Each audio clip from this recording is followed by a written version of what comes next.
제가 오늘 세 번째 설교입니다. 그래서 목이 상태가 그렇게 좋지는 않은데 그래도 오늘 저는 너무 기쁜 날인 것 같습니다. 여러분, 예수님이 태어나셨습니다. 예수님이 이 땅에 오셨습니다. 여러분 기쁘십니까? 네, 저만 기쁜 건 아니죠. 예, 함께 기뻐해 주시는 분이 계셔서 감사합니다. 여러분, 성탄절입니다. 메리 크리스마스죠. 예수님의 오심이 우리에게 큰 기쁨입니다. 저에게도 여러분에게도 큰 기쁨일 줄로 믿습니다. 여러분, 복음을 요약하면 무엇일까요? 복음은 하나님이신 예수님께서 당신의 죄를 위해 이 땅에 오셔서 죽으시고 부활하셨습니다 라는 한 문장으로 요약할 수 있습니다.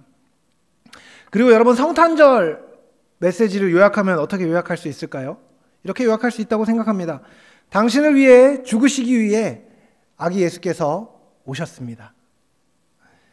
여러분, 그분의 오심이 기쁨이 되는 이유는요, 그분이 오셔서 우리의 삶의 가장 근본적인 문제를 해결해 주시기 때문입니다.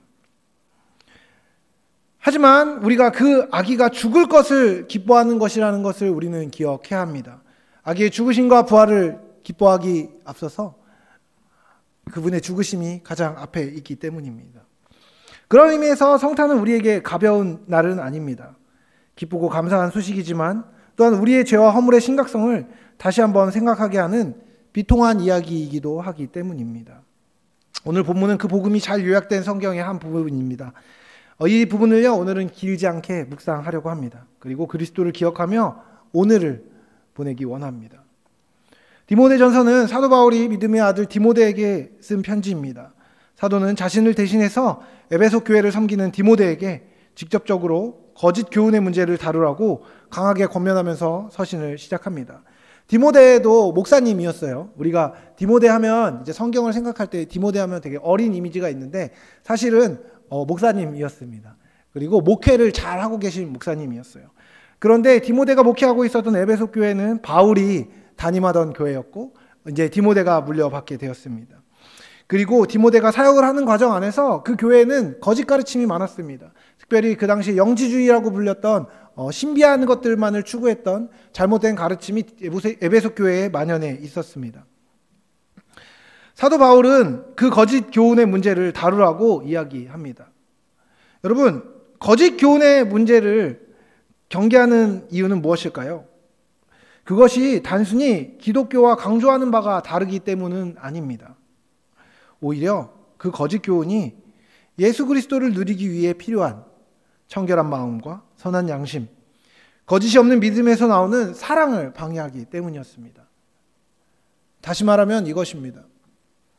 여러분의 삶 안에 예수님으로 말미암은 참된 복음이 있다면요, 거짓된 것이 아니라 참된 것이 있다면 그 안에는 사랑이 있을 것이라는 이야기입니다.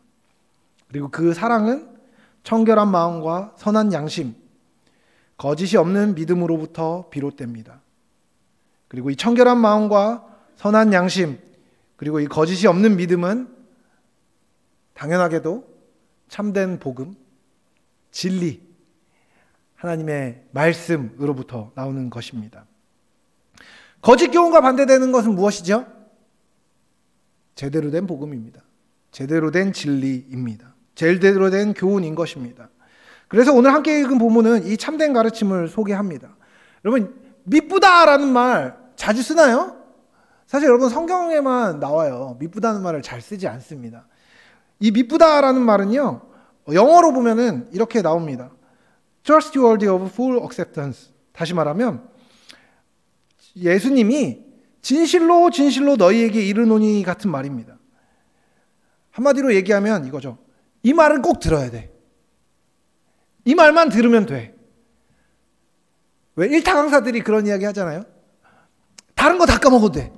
이건 기억해야 돼. 이 말을 바울이 하는 겁니다. 미쁘다, 모든 사람이 받을 만한 이 말이요 라는 말은 그런 뜻입니다.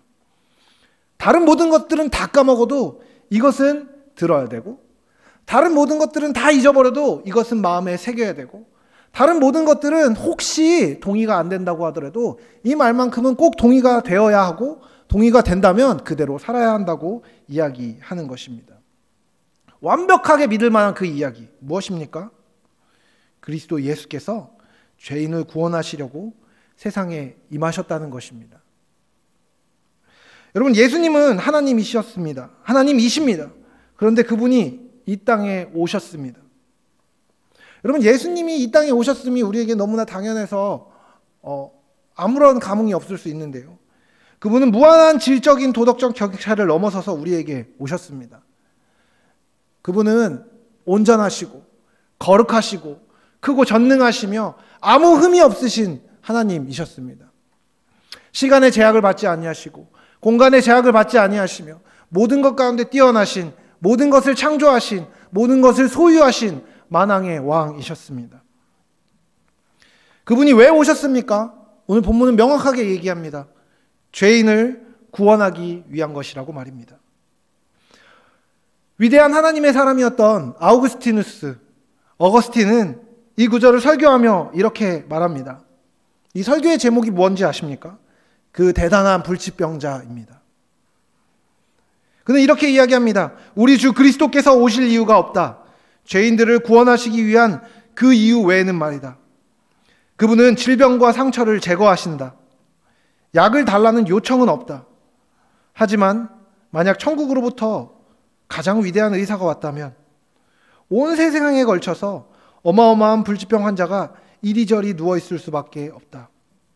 그리고 이 불치병 환자는 모든 인류이다.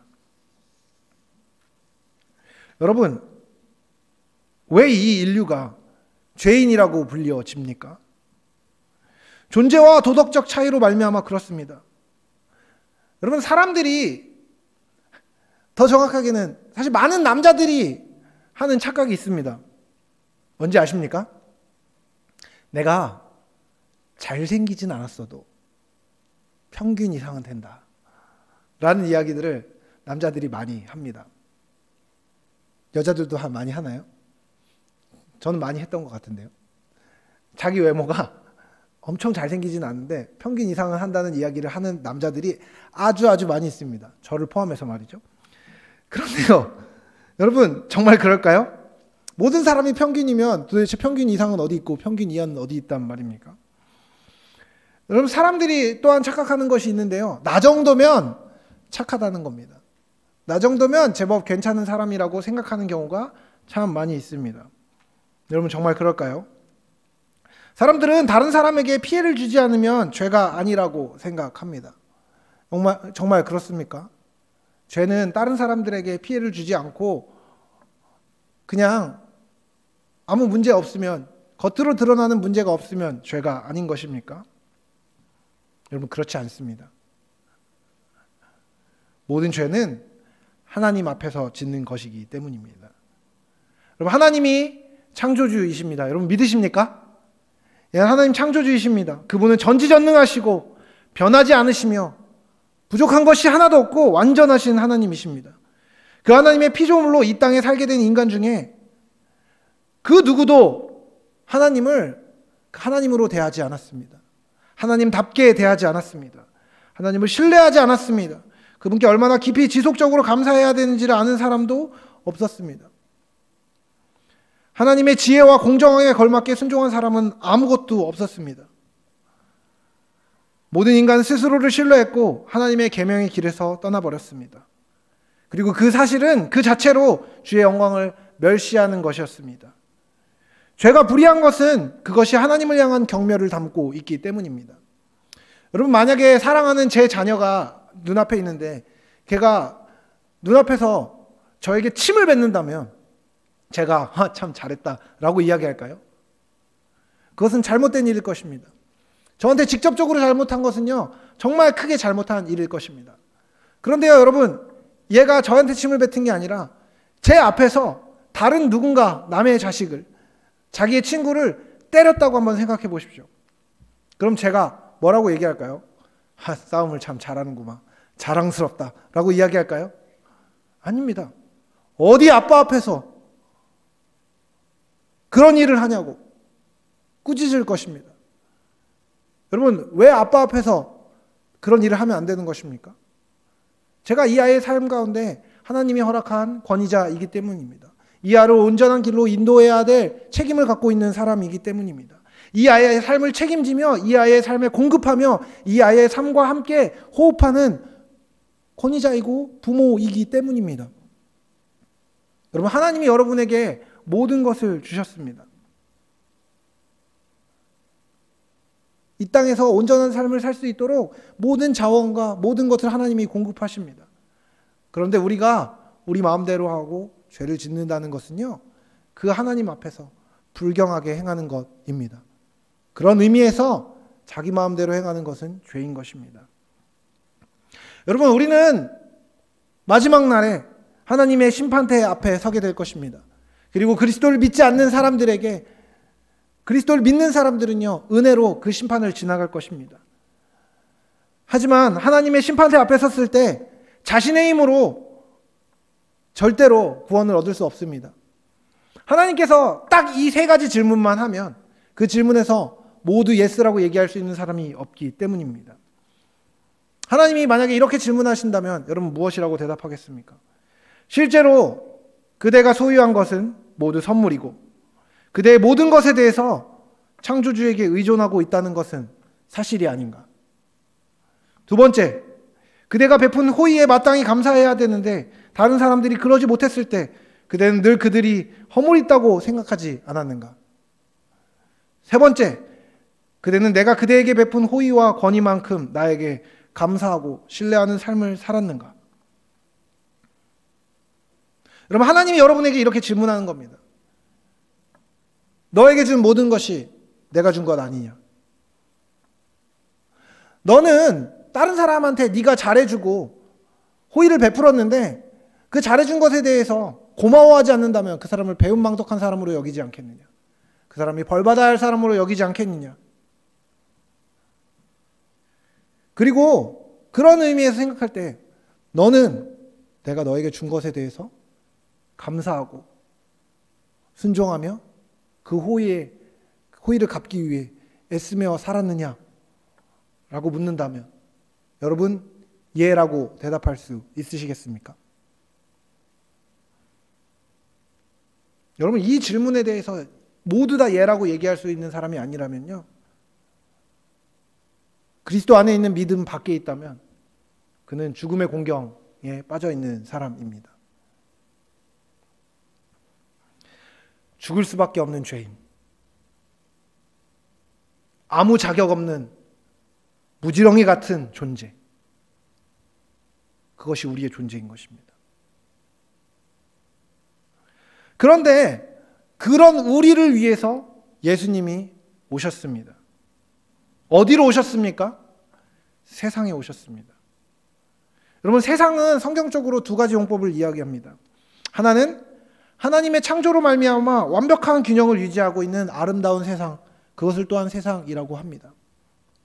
또 다른 하나는 하나님을 대적하여 거스르는 방식이 통용되는 장소, 타락 이후에, 인간이 타락한 이후에 하나님의 법이 아니라 자기 자신을 사랑하는 법에 이끌려 마음대로 살아가는 장소, 그것이 세상입니다. 예수님이 세상에 오셨다고 이야기할 때는요, 이 두 번째 장소, 모든 인간 군상이 다양한 모습으로 살고 있는 세상에 예수님이 오셨다는 것입니다. 여러분, 세상은 아름답습니다. 하지만 또한 우리 인간들이 살아가고 있는 이 세상은요, 아름답지 않습니다. 여러분, 힘들지 않으십니까? 세상은요, 정의가 통용되지 않습니다. 의로움이 관철되어야 한다고 우리 모두 생각하는데요, 의가 관철되지 않습니다. 엄격함이 지배하고 사랑보다는 가혹함이, 다른 사람을 감싸기보다는 손가락질하는 것이 더 당연한 세상입니다. 여러분, 특별히 요즘에 정말 굉장히 세상이 예민하지 않습니까? 많은 사람들이 자기와 정치적인 이념이나 경제적인 상황이 다른 사람들을 향해서 손가락질하고 무시하고 쉽게 말하기 일쑤입니다. 없는 자만 많은 사람들에게 압제를 당하나요? 그렇지 않습니다. 돈이 없는 사람은 착하고 돈이 많은 사람은 나쁩니까? 여러분, 그 이분법이 통용되지 않은 지 한참 됐습니다. 다른 말로 얘기하면 이겁니다. 이놈만 나쁘고 저놈만 나쁘고, 이게 아니라요, 이놈 저놈 다 나쁜 세상이 이 세상입니다. 이 사람 저 사람 다 악한 것이 이 세상인 것입니다. 사랑이 식어 있는 세상, 그 세상이 예수님이 오신 세상입니다. 여러분, 심지어 교회 안에도 사랑이 식어진 것이 너무 많이 보입니다. 옆에 있는 사람이 어려워하고 고통을 겪고 있어도 아무도 관심을 갖지 않습니다. 교회에서 함께 사랑하는 일에 동참하자고 한 공동체로 불러도요, 사람들이 반응하지 않습니다. 공동체를 향해서 마음을 드리고 시간을 드리고 삶을 드리고 예수 그리스도를 향하여서 살자고 불러도 공허한 메아리만 돌아올 뿐입니다. 사랑이 식어진 세상, 그 가운데 사랑이 식어진 교회, 그 세상과 그 교회를 위하여서 그 세상과 그 교회에 예수님이 오신 것입니다. 여러분, 예수님이 자격 없는 사람들에게, 자격 없는 사람들이 있는 그곳으로 가셨습니다. 왜요? 사랑하셨기 때문입니다. 누구를요?